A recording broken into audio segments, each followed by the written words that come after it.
Police in the Twin Cities has issued a severe thunderstorm warning for west central Wright County until 5 p.m. At 4:49 p.m., a severe thunderstorm was located near Maple Lake, or 7 miles west of Buffalo, moving southeast at 40 miles per hour. Expected hazards include 60-mile-per-hour wind gusts and half-dollar-size hail. This is a radar-indicated threat.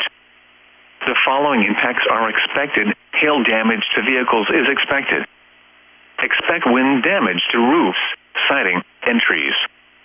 This severe thunderstorm will be near Buffalo around 5 p.m. For your protection, move to an interior room on the lowest floor of a building. Repeating, a severe thunderstorm warning has been issued until 5 p.m. for the following county: Wright, Minnesota.